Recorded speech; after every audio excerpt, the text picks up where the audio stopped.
Welcome back to another episode of the 2 Point Show. We are doing our first virtual show today. We got Gideon, and we have arguably, I think, our best special guest yet.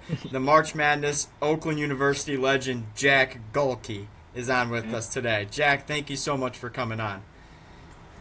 Hey, my pleasure. Thanks for having me today, Joey and Gideon. I'm excited to join the show and chop it up with you guys. Yeah, man, we're super pumped about this.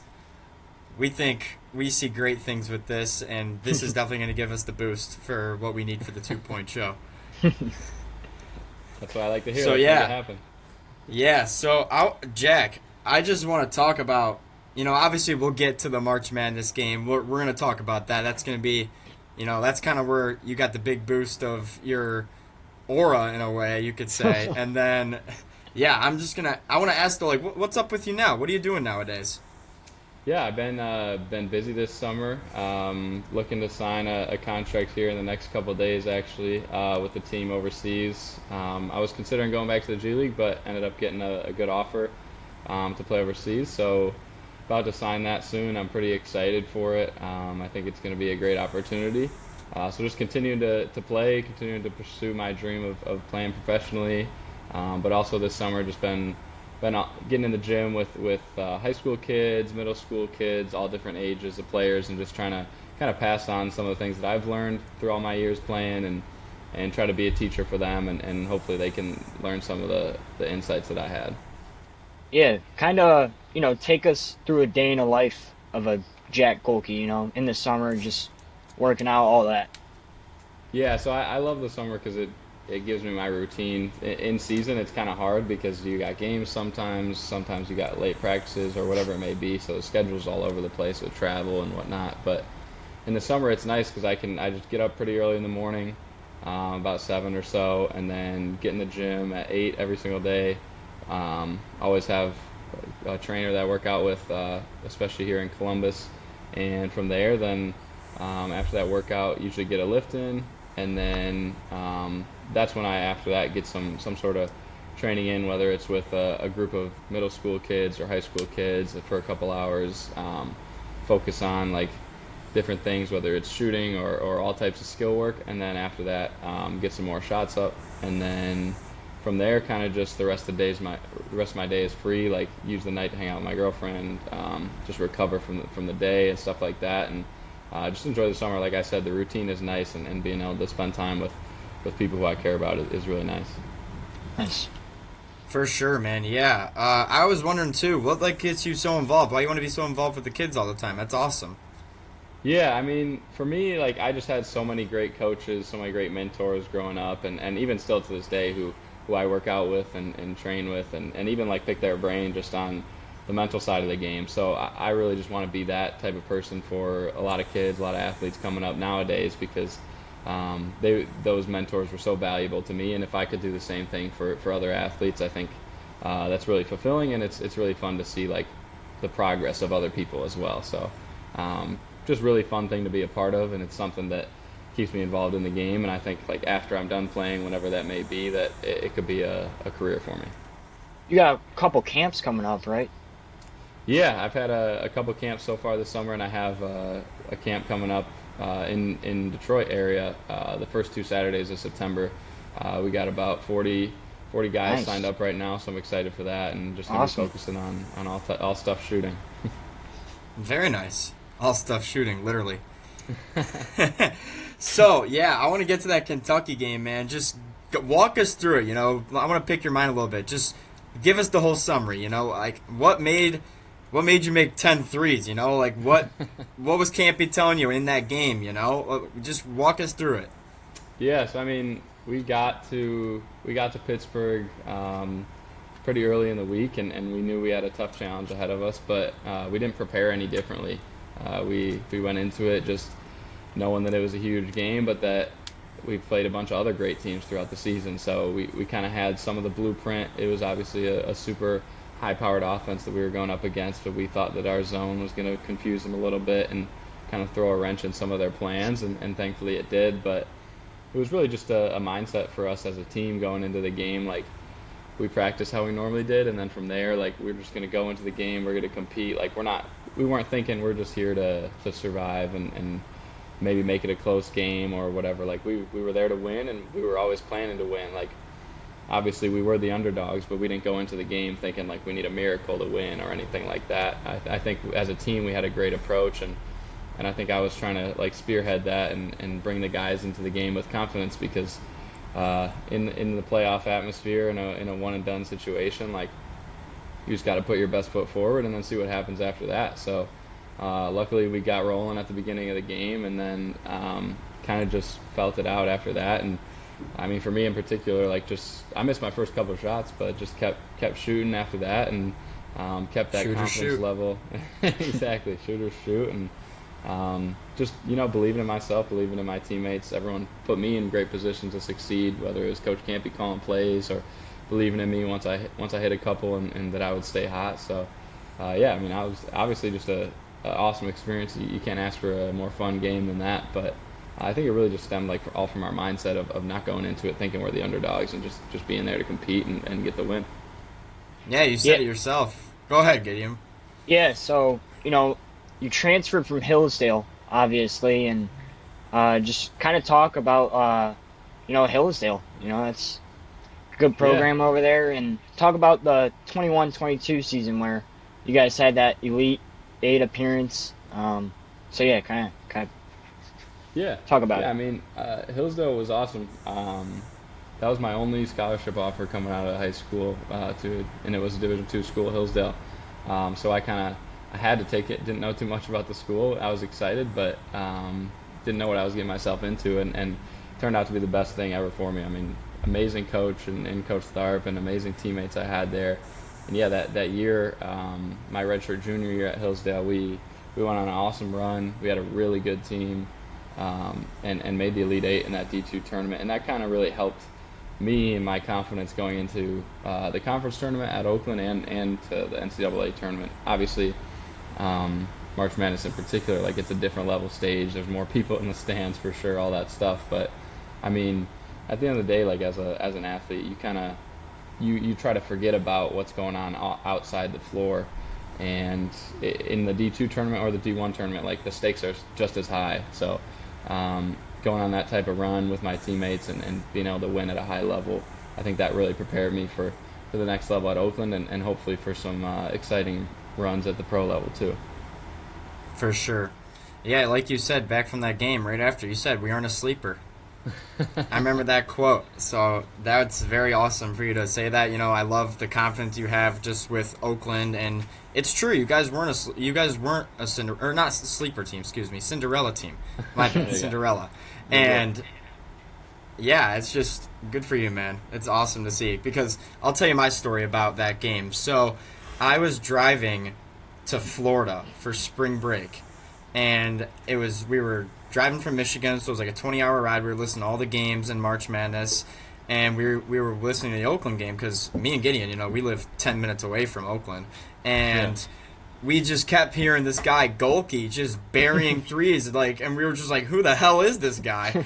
and he was on fire, and we were just like, Oakland's gonna do it, like, they're in this game. And it was just, we were all going nuts in the car, my parents and me, and it was awesome, man. It was just, that's my experience from the March Madness. We weren't even watching it, like, we were just on the radio listening.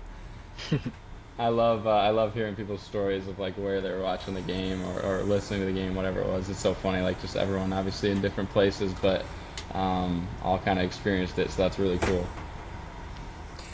Yeah, so I also want to talk about Coach Campy a little bit. Obviously a college basketball legend. He's been doing it for a long time.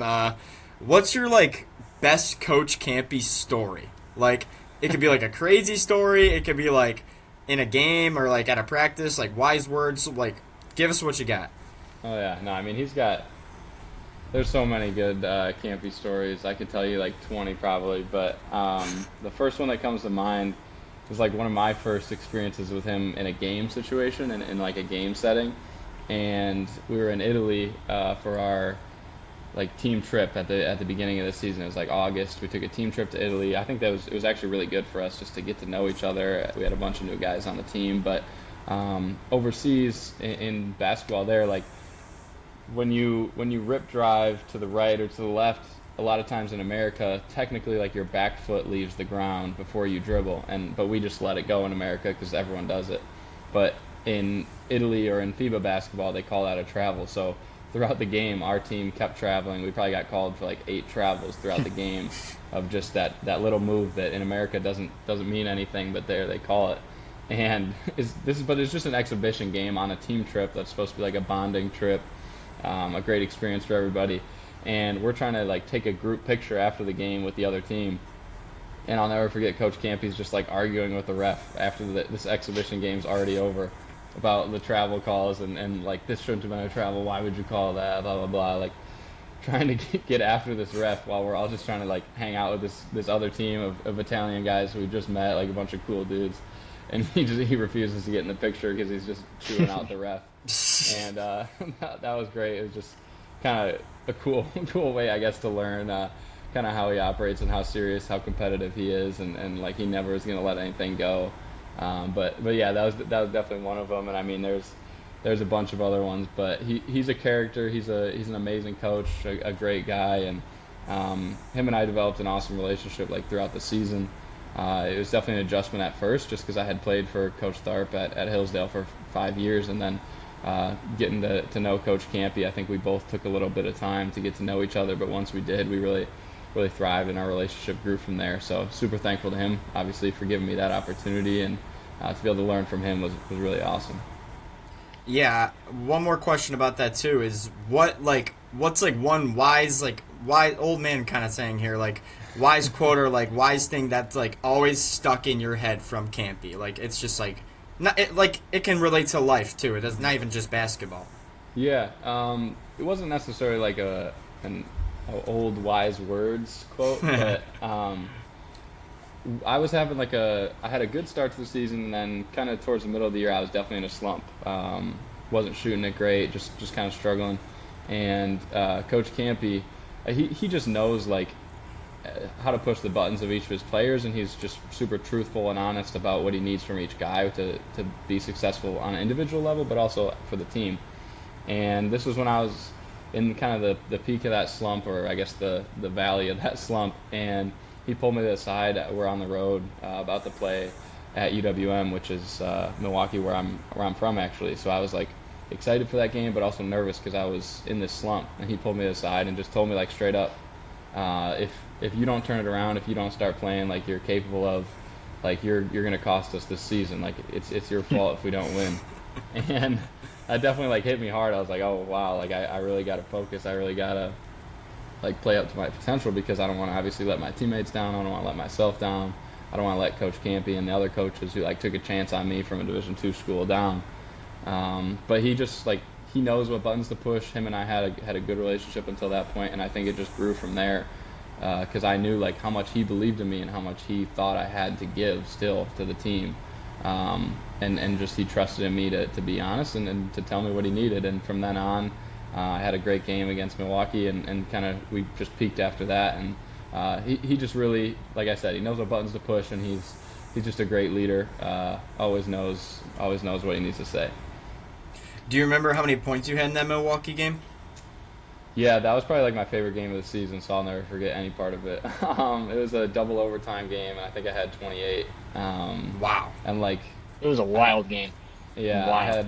It was a super fun game. I think I had, like I said, that was like my favorite game of the year. I had like 60 people in the stands, a bunch of family and friends, and I hit the shot to send it to overtime, and then to send it to double overtime, and then like to go ahead and in double overtime. So that was an awesome game.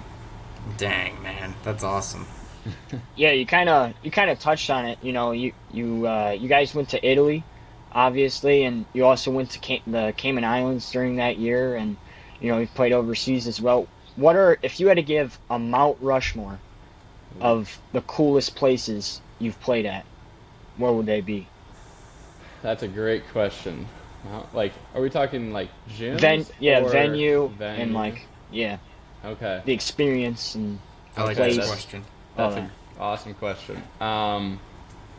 So, well, obviously it's not ranked because it's just a Mount Rushmore. So first, I'm gonna say We played.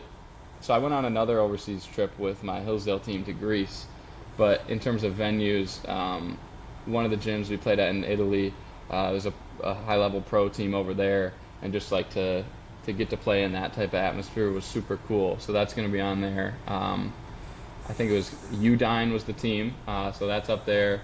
And then I'm gonna have to go with I was playing in Mexico this past summer a little bit, and the gym that we were playing in Mexico City was a former Olympic gym, and Oh wow.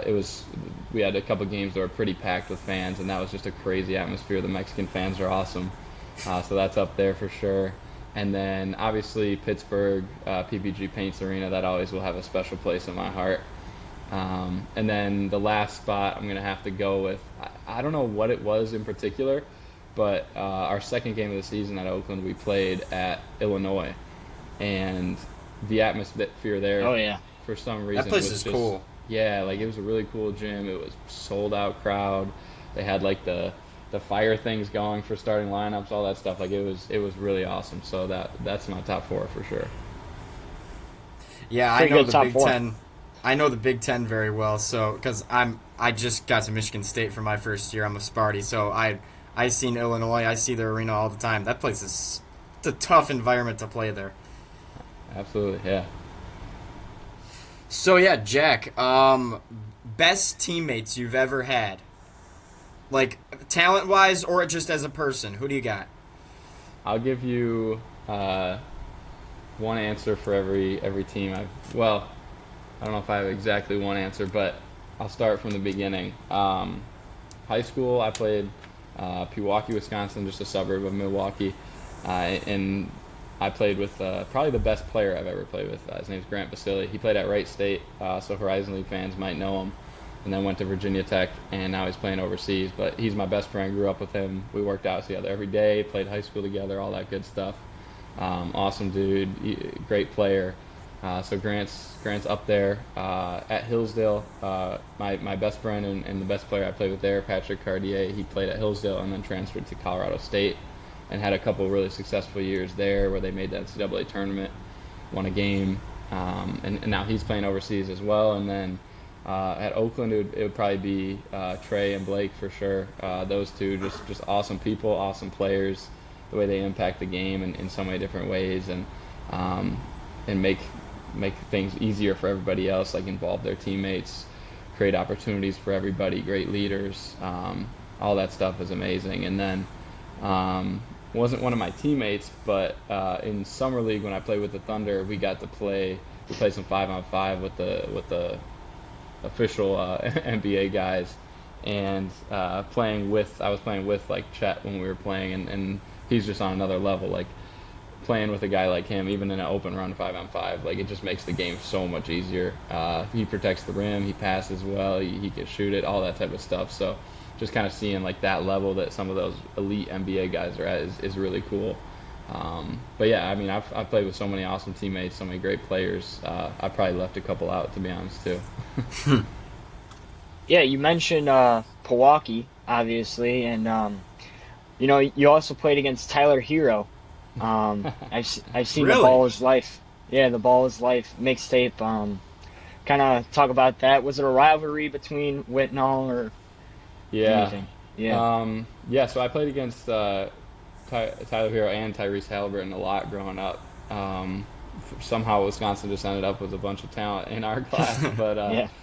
yeah, Hero in particular, we played Whitnall like in youth games and high school games like 2, 3, 4 times a year every year that I can remember, like even playing organized basketball. So and we were always two of the better teams in the area. He was obviously always an elite player.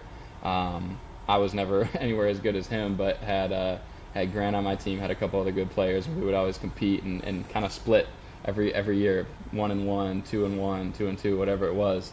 And the rivalry just kind of grew. We hated them, they hated us. I think just as kids, like you play into a rivalry like that, it's fun, and especially like when he's the highly touted recruit, everyone wants to knock him off, and we were kind of the ones that were most effective at it. So that's why the rivalry grew. And once we got to high school, yeah, we played them in the playoffs my sophomore year, and they knocked us out. And then We played them in the playoffs my senior year, and that's when we knocked them out. And that's probably the video you saw, the ball is life. Like I'll never forget that game because that was really awesome. Like the gym, just the most packed I've ever seen a high school gym.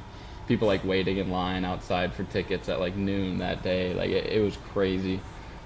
Super fun, such a cool experience, and I definitely did not like Hero growing up, just because like it was that rivalry. I always wanted to kind of be on his level, but no, he's a good dude, and it's cool to see how successful he is, and he's got a couple more millions in the bank than I do, so gotta respect that.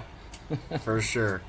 So yeah, I want you to be honest with me about this too. So you kind of said already Halliburton and Hero, but best players you've ever had to guard or face besides, obviously those two are probably, it's kind of hard to top those two, but if you have anyone else, feel free to share. Yeah, no, those two would probably be 1 and 2, but yeah, I mean, I've played so many great players. Like the one that I'll never forget, I mean, just in the Kentucky game, Antonio Reeves, he's such a good player, super polished as a college player, and he's playing with the Pelicans now. He's awesome, can do everything on the floor, a tough guard for sure. Luckily for me, I'm usually not guarding the other team's best player, so I can kind of escape that. But yeah, I mean, growing up in high school, it was always Hero and Halliburton.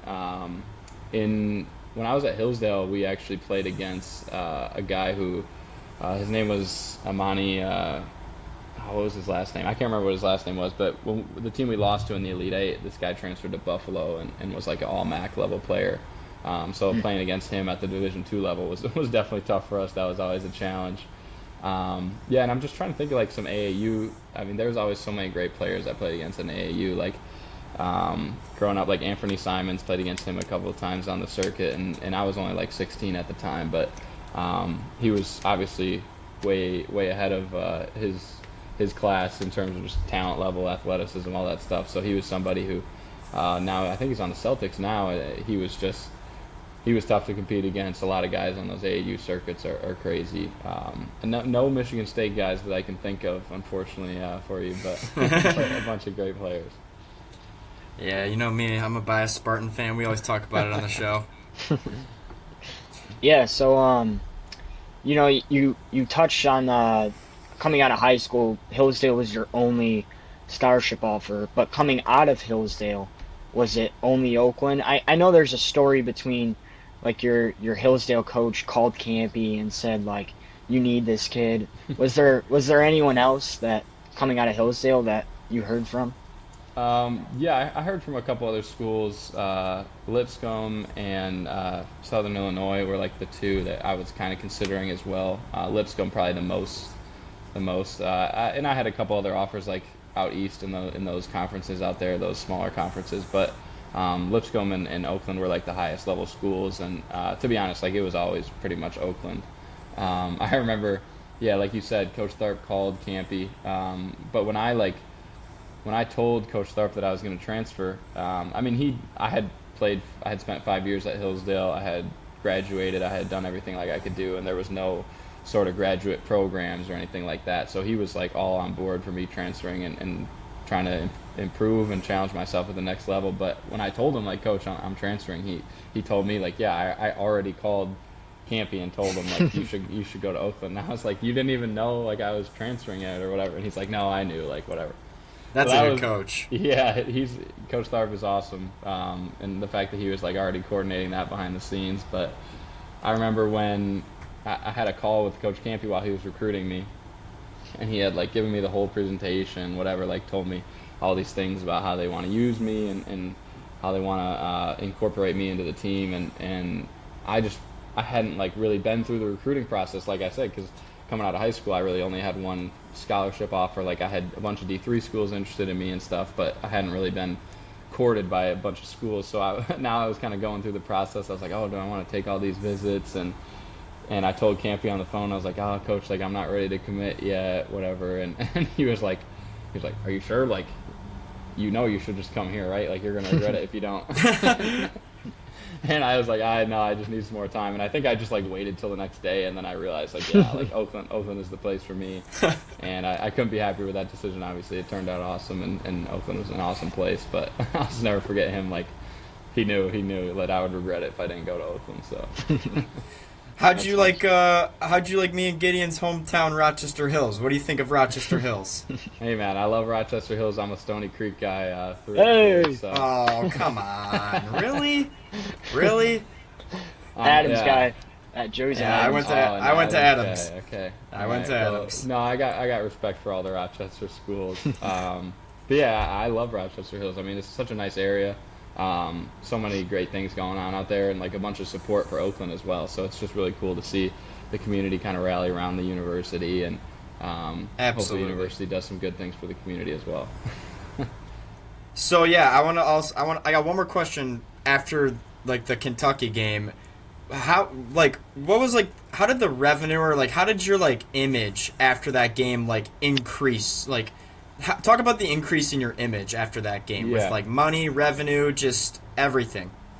Yeah, I mean, first off, like the money was great, like it was awesome, but it wasn't like, I don't know what the rumors are, like what people think it was, but like it wasn't anything crazy or like life changing. Like it was of course, like I feel very fortunate to have gotten something from it, but it wasn't like, oh, like now I don't have to work anymore or anything like that. Like it was just a good amount to where I could like set myself up for a pro career and maybe take like a slightly lower paying team, but that I want to go there more than like maybe the higher paying team. But I mean, just in terms of like, yeah, recognition and stuff like that, it was something I could have never imagined or never even fathomed like that was going to happen like across the country. And I, like, still to this day, I don't really know if I like truly grasp like how many people saw what happened or were talking about it. Like I got so many messages from people that were just across the country, of friends that I had or acquaintances that were talking about how their boss at work was talking about it the next day or whatever it may be, just like things like that where could have never expected just like a small town guy, a D2 guy, and then at Oakland in the Horizon League to have gotten that much like notoriety or that much recognition from a performance. But super cool. Like I got to meet and talk to so many awesome people. Like got to do Scott Van Pelt later that night, which was nice. That was probably my favorite interview that I got to do. Like a show that I always watched growing up, and to be able to be on there with Coach Campy was awesome. To meet Scott was sweet, and then I mean, like I got to do the TNT show with Charles Barkley and Kenny Smith and Ernie and those guys. Like that was another thing that obviously those are the guys. Yeah, like always watch that show to be able to talk to them and get interviewed by them is awesome. And I mean, just going out in public like afterwards and people recognize me everywhere I go. Like that was crazy and something that still happens a little bit to this day, especially if I'm in like the right areas of college kids or basketball fans, whatever it may be. So yeah, just super cool, and I'm just a super normal guy. So anyone like taking the time to say hi or say that they're a fan is really cool to me, and it means a lot. Did you get to do any endorsement deals with any big companies? TurboTax is probably the most notable, and the big one that I did. And that was really cool, just a funny relationship because I have an accounting degree and an accounting background, so to do that with TurboTax was funny and that was cool. Buffalo Wild Wings, we did one with them, which was fun, and that was awesome. Those were like the two big ones, the two main ones. I do have a funny story about the NIL stuff. So like I said, I didn't make like a ton of money or anything crazy, but like a good chunk. And like 3 months after everything's over, every now and then I'll still get like a small like NIL deal or something like that, just to post or endorse a product, whatever. But our director of ops at Oakland, Colin Shannon, like for whatever reason, he just brought this up. Him and I were hanging out, whatever, and he's like, hey, did you know that if you guys would have beat NC State and made the Sweet 16, this pizza chain wanted to do a commercial with you and they would have paid you this amount? And I was like, what? Like, and the amount that he told me was basically the amount that I had gotten from everything combined up until that point. So wow. He was like, yeah, if we would have won that game, like you would have got that deal like that immediately. And I was like, why would you tell me that like 3 months after the fact? Now I just like you're just hurting me Colin. again. Like I just lost this game. Now I got to go think about I just cost myself all this money, all this stuff. So, that was funny though. Yeah, so I've actually like talking about Colin. I've asked Colin and Jack Kramer too. What Team 57 they loved each other so much. I kind of want a player's point of view. Just kind of what led to you guys loving each other so much. Yeah, I think it was just a combination of a couple things. Obviously, it was a very new team, and I think we had, I don't know what it was, 8 or 9 new guys transfers in from that year, and Blake, Trey, and Chris in particular, they were the holdovers. They were the guys that had been there 4 years, and they brought kind of the experience to the table, especially at Oakland. I mean, I was obviously experienced. Rocket was experienced. We had other experienced players, but they had been at Oakland for so long. They knew everything that Coach Campy was going to throw at us, good or bad. They knew everything the assistant coaches were going to have for us, good or bad, and all that type of stuff. So they kind of laid the foundation and did an awesome job of like embracing everybody and making everybody feel like they were important and they were part of the team, no matter if it was guy 1 through 15. And then, like I said, our Italy trip I think was really awesome. It was a great experience for everybody to get to know each other more, for everybody to kind of have to spend time together overseas. Like that's all you really have is your team at that point, and I think that's just really important. Like the most successful teams I've been on, like my Hillsdale team, our best year was when we took our foreign trip to Greece. I think that just really helps the team out in getting to know each other, and on the court you're just going to perform better the better relationships you have. So trusting each other and building great friendships is helpful. And then I think like we just had really great other guys too. Like I don't think there's really a formula for it other than just having good people. And I mean, like Rocket, DQ, Tone, like all those guys, they all say like everybody cared about each other, even if they weren't playing quite as much as they wanted to. Everybody still put in the same effort at practice every day, showed up, was on time, like supporting their teammates. Like there was times I know where like even like Rocket in particular, he was struggling because coach didn't give him maybe the minutes he wanted, but when he did get in, he would always make an important play, and he would always be rooting for his teammates on the sideline. And then when he did get his chance and got to play for a whole half, like he had a huge impact on the game. So I think just everybody seeing how much the guy next to him cared for their successes, I think that just encourages then you gotta support your teammates as well. So it just all kind of goes together. Yeah. Nice, man. That's awesome. That just having like a special team, that just like is like a family. That's just the best, man. That's what sports is like. Being on a team's all about, in my opinion. Yeah, absolutely. And it just like it makes showing up to practice every day like fun. Like there's some times where you're in a season where practice is a struggle or whatever it may be, but like we came every day and we're excited to be with each other, be with our coaches, all that good stuff, and that just makes everything easier. So I want to talk about your round of 32 game where you lost. You guys unfortunately lost to NC State. They did go on to the Final Four. You lost to a Final Four team, and they were an 11 seed. An 11 seed versus a 14 seed, something you don't see every day in the round of 32. So yeah, DJ Burns and stuff. How'd that game go? Like, just did it feel more pressured because of the upset against Kentucky? Did you feel more like pressured just because like you had like the best game of your life? Like, how did you feel? Honestly, that was like, I hate to say it, but that was like the most confident I've ever been going into any game. Well, yeah, you got to think that too. Yeah, like we were obviously just riding such a high that, like we were just on top of the world. We thought we couldn't do any wrong, and like not that we didn't prepare or anything. Like we did everything exactly the same. We prepared just as well as we did for Kentucky. We had our game plan ready and all that stuff. And I think our mindset going into it was just like, this is our game. Like we're the team to beat here, and we're gonna be ready to take the fight to them. I know for me personally, like just the whole whirlwind, the whole circus of everything, like probably caught up to me because that whole weekend I slept like 5 hours total, and not because I wasn't trying to, but I was just hyped up off. I can't describe it any other way other than like the adrenaline never wore off. Like it was right. It was 4 a.m. and I still felt like I was in the middle of the game both nights. So I definitely didn't come into it as rested as I wish I could have been. But yeah, I mean, we just went into it with a mindset that we were going to win, and it was just a dogfight. Ended up going to overtime, and I think that's kind of when our legs gave out. But I mean, just super fun to play another game on that stage and to compete for something like a Sweet 16 berth. Could never ask for anything more than that. Obviously, you want the result to go your way, but just to be in a situation like that and to play against a team as good as them, like you said, DJ Burns. I mean, he was a tough guard for any of us, and I have a specific story about him. One time in the game, I was guarding like the opposite side of the floor in the zone, and I was like trying to box him out basically, and of course that's like impossible. But the ball bounced like off the rim, like a long bounce, like over both of our heads to the empty corner. And I remember, I'll never forget trying to go around him to get to the ball in the corner, and I felt like I had to take like 4 steps to get around him. Like, that's how big he was, and he of course got to the ball before I did. But it's just like normally if you're going around somebody, maybe you got to take 2 steps, but it's like this dude is so big, like I had to literally change the path that I was going to get around him.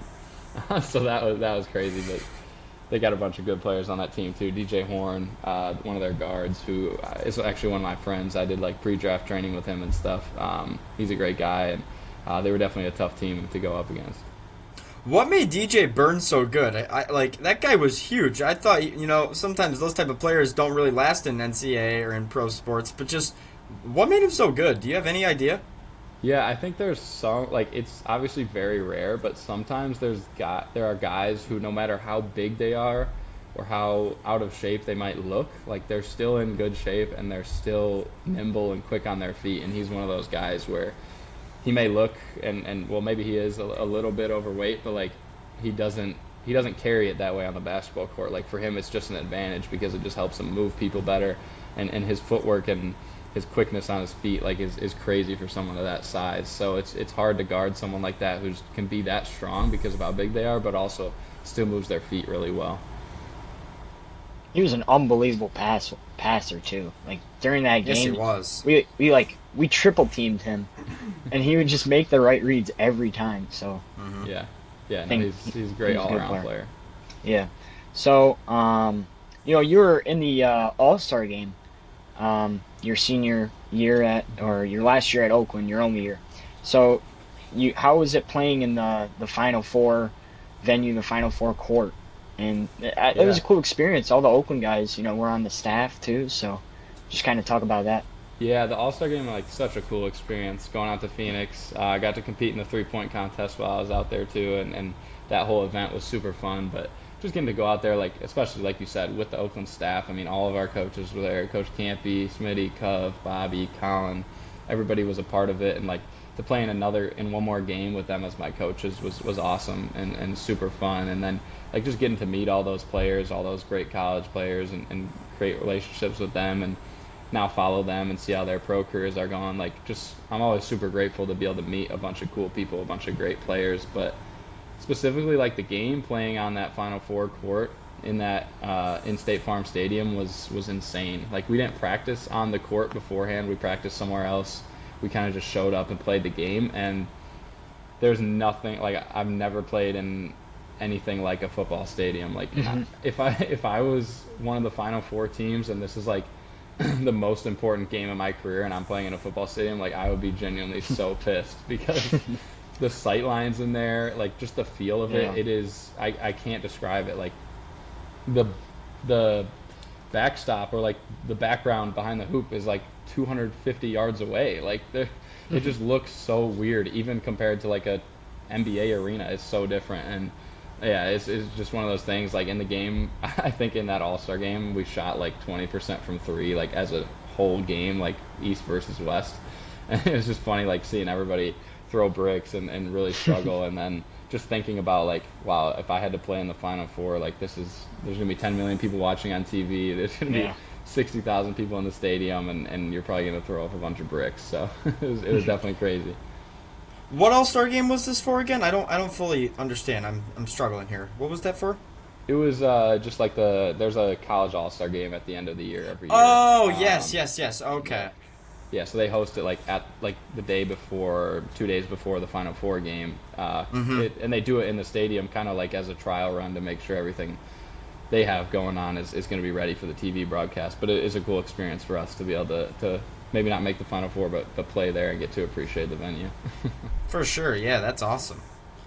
All right, Jack. So I ask this to every special guest that comes on. Who's the GOAT? LeBron or MJ?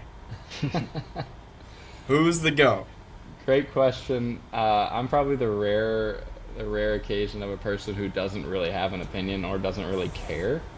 But wow, okay. If I had to choose, I would say LeBron, just because that's who I've watched for my whole life, and I can like actually evaluate how good he is. But I'm not going to get mad at anyone whose argument is MJ, as long as they've actually watched.